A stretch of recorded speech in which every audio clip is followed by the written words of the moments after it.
Towson. And, usually March Madness is enough. And when that's not enough, there's the Caps. And if you want more than that, there's the Wizards. And usually there's some NFL this or that happening. We had that happen with the Ravens.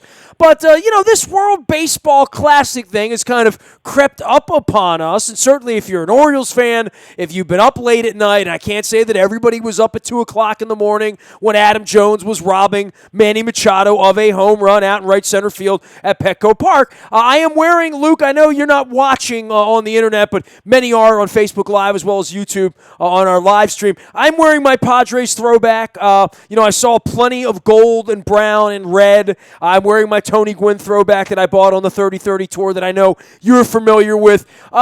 Baseball in San Diego for a weekend, that stadium has never had the kind of excitement that it saw over the weekend. Now the scene moves to Dodger Stadium, but I know I've been following you, and you've been following me, and we've been up late at night, and we have both watched more baseball in March than we've ever watched in March, and not just because Mr. Angelos won't put the games on. That's right. But how about the fact that you're watching baseball that has a postseason kind of feel to it? And look, I get it. There's probably people who are rolling their eyes. I know it's not the World Series, but this World Baseball Classic, and you know how I felt about this. We talked about it before the tournament even started. I've always said I like the concept. I've never really liked the tournament from a practical standpoint because of the timing of it, because of the challenge it lays at the feet of the Orioles and the Yankees and the Red Sox, all these different teams that have players. And it was new. There's not a lot of history with it, so no, there's not. It needs to have moments, Well, and frankly, the U.S. hadn't had too many highlights in the first few editions of the WBC. Lo and behold, we see the United States behind Adam Jones, who has kind of been unofficially ruled the captain of Team USA, get to the semifinals. They have a chance to do something really special. It's just been a lot of fun. We've talked about the passion involved, and there's some quirks certainly with the pitching, but you see quirky pitching now in the postseason anyway, the way that bullpens are handled and starters. There's nothing about the postseason that feels like the regular season from a pitching standpoint. Exactly. It can't even be talked about like that in a short series, right? These are just a shorter short series is what this is, so right? It's been a lot of fun, and I've said this almost on a nightly basis on Twitter that, even putting aside the Orioles, the way that they've represented in this with Jones and Machado having such an incredible WBC from a defensive standpoint, and Wellington Castillo doing some good things, Jonathan Scope playing for the Netherlands, who have made a nice run here. But putting even the Orioles' interest aside, if you're a baseball fan and you haven't been watching the WBC, you've been missing out, just plain and simple. And I get it. Fair enough. March Madness is going on, and the NCAA tournament is king this time of year, and I understand that. But it's been terrific theater. And to see the U.S. do what they were able to do on Saturday night into the wee hours of Sunday morning against the Dominican, when you look at that Dominican lineup, it looks like as impressive, if not more impressive than your typical all-star lineup in any given season. To think that they were able to get it done, to think the Dominicans are going home before the semifinals when it had been since, 2009, prior to this version when they had even lost a game. It's pretty incredible. And how much it means to the Dominicans, as we all saw in Miami last weekend. Yeah, no doubt. It's been a heck of a lot of fun. It's been good baseball. You've seen highlight plays. That Adam Jones catch to rob Manny Machado on Saturday night, that was as good of a play as I've seen Jones make in his entire career with the Orioles. He's made some special ones over the years. There's no doubt. This is a Gold Glove center fielder we're talking about, but that was as impressive as you've seen it. Certainly the stakes, and we get it, it's not the World Series, but this is as high as stakes as it gets for this time of year. The only stakes, quite frankly, compared to spring training baseball.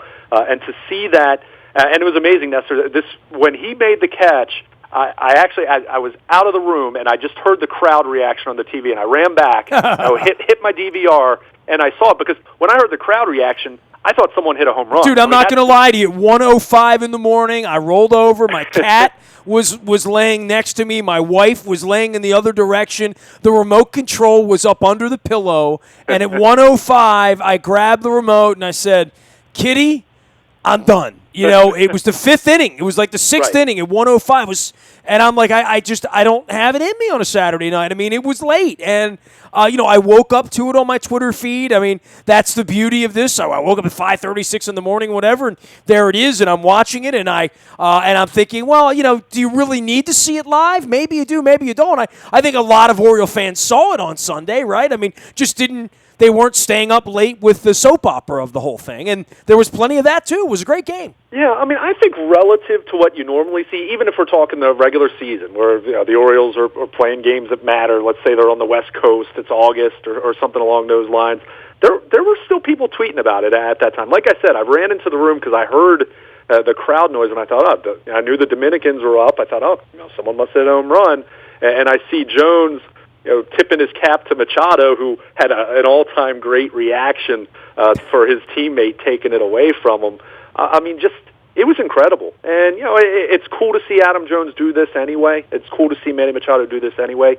But for Jones to do this in his hometown, that's pretty cool. I know he said in one of the interviews a little bit, when they first got to San Diego, that this is the first time he's been home in March since he was in high school. Well, and beyond that, he's only probably played a handful of games in San Diego. The Orioles have played out there maybe twice in the whole ever. I mean, like, they never play there, so he doesn't get a chance to play. Maybe 3 series, maybe over his tenure. I mean, you're right, it hasn't been a lot. So, just a really cool platform for him to not just shine and show the rest of the country what Orioles fans have known. And look, we know Adam Jones isn't the best player in baseball, but he's been a really important, really good player for the Orioles for the last decade. Better to have him on our team than not. No doubt. And you think about what he's represented, even from a symbolic standpoint. I mean, initially it was kind of Markakis and Brian Roberts, and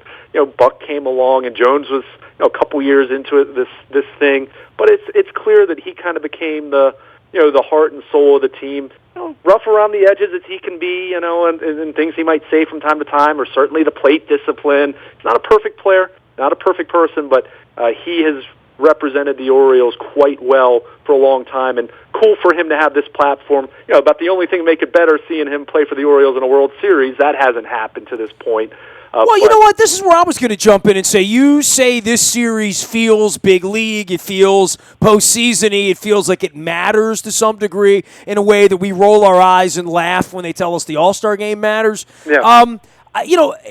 If you don't play in a World Series, and look, I mean, everybody from Ernie Banks, right, straight on through, think they're, Cal Ripken thought he was going to play in 5. He played in 1, and never appeared again. Adam Jones might never play in a World Series. Eric Hosmer may never get there again. For a lot of these guys, this is something to hang your hat on, that at least when you're in it feels like you did something, and you'd rather win than lose, and you'd rather win the tournament by the middle of the week than lose it. So I do see where it's a big deal, and I see where they've treated it like it's a big deal, and I've seen people in and around the team who know better tweeting like these guys are pretty focused right now, and that this doesn't feel like some sort of ragtag, we got thrown together and we're just going to mail it in. And we've seen USA hockey teams mail it in the real Olympics. I mean, literally trashing hotel room. We've seen crazy stuff happen. This has been a very professional bunch that Jim Leyland's put together. But they've all been professional. I mean, the Venezuelans were trying hard. The Dominicans everybody's been trying hard. It's been cool. It really has been. No doubt. I mean, and that's the thing. Look, we know in the grand scheme of things, the World Baseball Classic doesn't have the cachet of the World Cup, obviously. It doesn't have the prestige of Olympic hockey. It doesn't have the tradition. It hasn't been around that long. It's been around for a little over a decade now.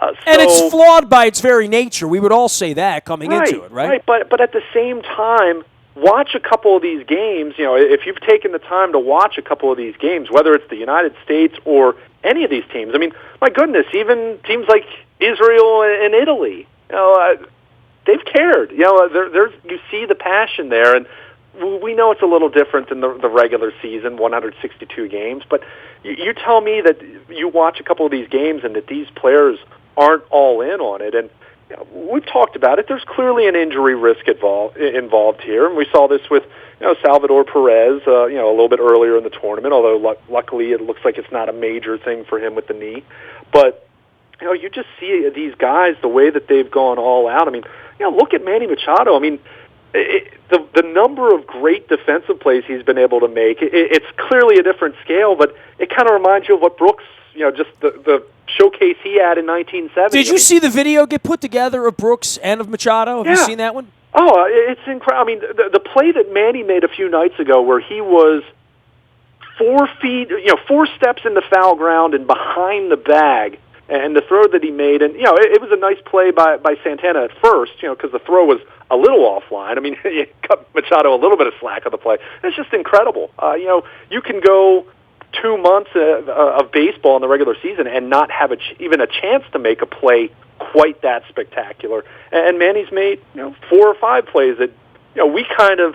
That one was the one where he was in foul ground. That was special. The other ones that he's made are plays that we see him make on a weekly basis. So, Orioles fans, people in town who watch him on a regular basis, that some of those don't look as special, but for other people in this country, other baseball fans who don't see the Orioles on a regular basis, because they're not one of the top teams that are on national TV all the time, it's pretty special. Dude, when that ball went in the hole, I thought if he comes out with it and makes a nice play on it, we'll stand, we'll applaud. And then he got on it, and then it looked Brooksy. Then he got up in the air. Then it was pretty clear that he was going to throw him out. And I looked out, and I said, well, there's $50 million more for him, right? I mean, yeah. Well, I mean, I think people around baseball, within the inner circle, they all know all about Manny Machado. But I think people seeing him on this kind of stage, he's played in all-star games. It's not as though he's a complete unknown, but at the same time, he's not as well known probably as Bryce Harper. Well, but if he got the all-time, like my wife said, Giancarlo Stanton, who does he play for? I said the Marlins. I said, he's the highest-paid player in baseball, right? He got like a $320 million contract. She's like, yeah, maybe I read it, but he's still Marlin. You know what I mean? You just don't know it, right? And I guess around here we're like, hey, the Orioles, they're the Orioles, Machado might wind up being the guy that breaks the bank, right? I mean, we know about A-Rod's deal and Barry Bonds and all the guys that have made the money. Machado's going to make more money than any of them, maybe. If he beats Trout and he beats Harper, he'll be the highest-paid guy in this era. Yeah, and it's really difficult to quantify that in the same way that you could in the past, because what you have now are these opt-outs. So, what the money looks like, it's almost like it's the opposite of what you have in the NFL, where in the NFL you get these insane total dollar amounts, and you know that players are never going to earn all of that money. Whereas in baseball, those players can earn all that money, but they might decide they're going to opt out 4 years from now. I mean, Machado, when he hits the market 2 years from now, whoever signs him, whether it's the Orioles or any other team, whoever it is, he's going to be 27 years old at that point. He's going to be asking for an opt out probably to hit the market again 3 or 4 years later. And you know what?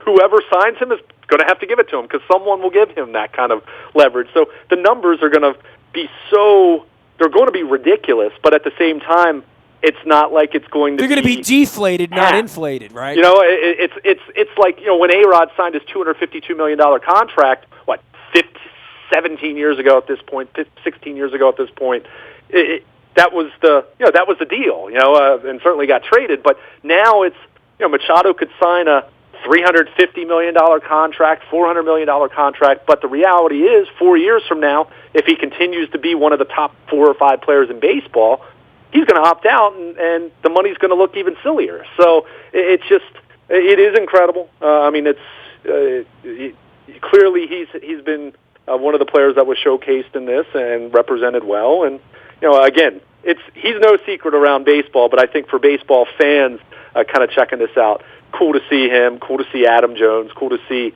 all the names that have represented well, and it's been a really fun tournament. And again, if you're a baseball fan and you haven't been watching, I I say sorry to you because it's been a lot of fun. A few more nights to stay up late out at Dodger Stadium. Adam Jones reemerges on Tuesday night against Team Japan, and that winner will take on the winner of the Dutch-Puerto Rico game from Monday night. That'll happen on Wednesday night at Dodger Stadium. I was lucky enough to attend the semifinals many years ago because the NFL owners' meetings were there. The NFL owners' meetings moved to Scottsdale this week in the Biltmore Hotel out in Arizona. I will be on the scene on Saturday and Sunday, Monday morning with the coaches, and then again on Tuesday morning as well with the NFC coaches.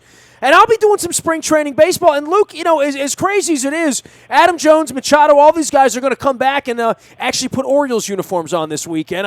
It hasn't stopped, right? I mean, through all of this, the World Baseball Classic has really overshadowed spring training in a lot of places, I think, because there's a lot of the star players have been gone and the games feel like they matter and these other games in Bradenton don't. But the Orioles have another real spring training thing going on and a lot of other players that are trying to make their way here the next couple of weeks up here for opening day. Yeah, it's funny that spring training, the Grapefruit League and the Cactus League kind of become afterthoughts. And frankly, that's not that big of a deal. Once you get beyond the novelty of the first week of spring training games, what do we all say? All right, it's cool. Like Sunday, the Orioles were on mass, and it was cool to see Kevin Gausman pitch. I wanted to see him pitch. I watched him pitch. He pitched really well, albeit against a group of B-team Detroit Tigers, but he struck out 8 in 5 scoreless innings.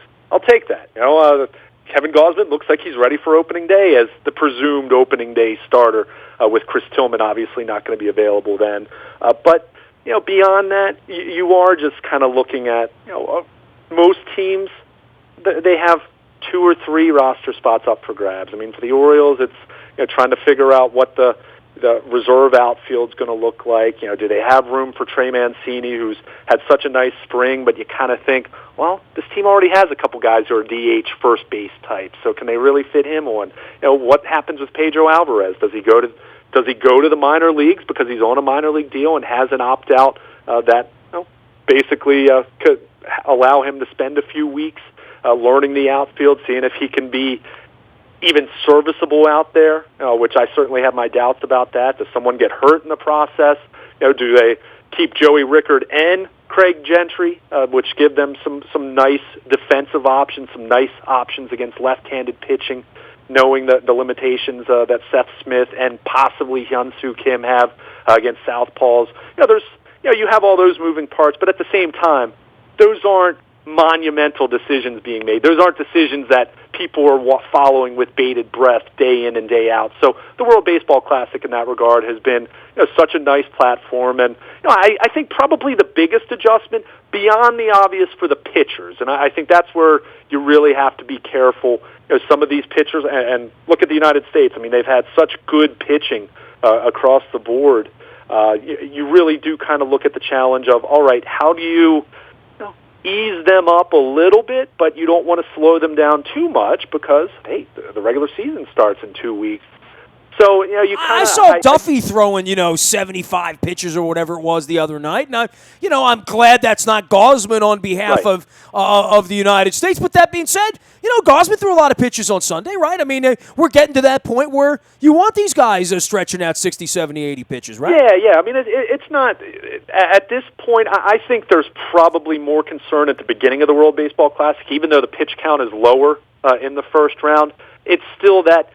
The game clock isn't quite there. When you go out and make your first 2-3 appearances in the Grapefruit League, you're not really trying to get batters out. You're trying to work on specific pitches. You're trying to focus on your fastball command. Yeah, you like to get nice results. Don't get me wrong there, but that's not your overall focus. Your focus is getting ready for the regular season, whereas in the WBC, you had pitchers who had to get they had to speed up their clock a few weeks. So that's kind of where the challenge is. Everything felt like a key at bat, even the first weekend. Yeah. And especially when they got down there in Miami and the place was going bonkers, and the Dominicans are losing 5-0. Yeah, so I mean, you just have some adrenaline. You have an atmosphere that you're just not going to have otherwise. So, and again, I don't think it's that big of a deal until something happens, and then it's a really big deal for any of these players on any of these teams. But so that's what I think is kind of the interesting question.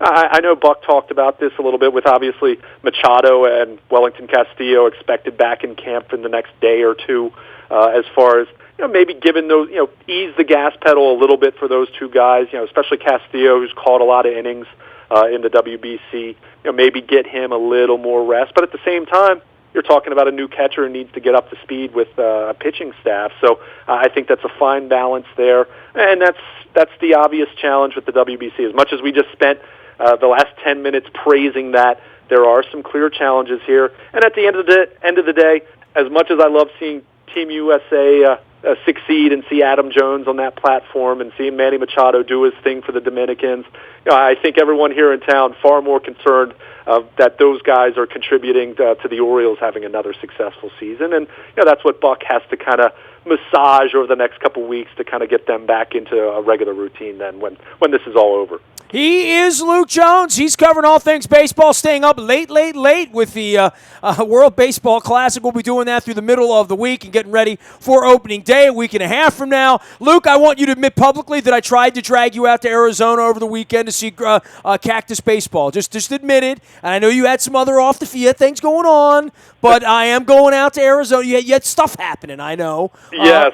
All about becoming a homeowner and my future brother-in-law's bachelor party and some other, some commitments I had already made. But I saw these lovely images from Camelback Ranch, and I thought, dude, you'd love it. You would love it.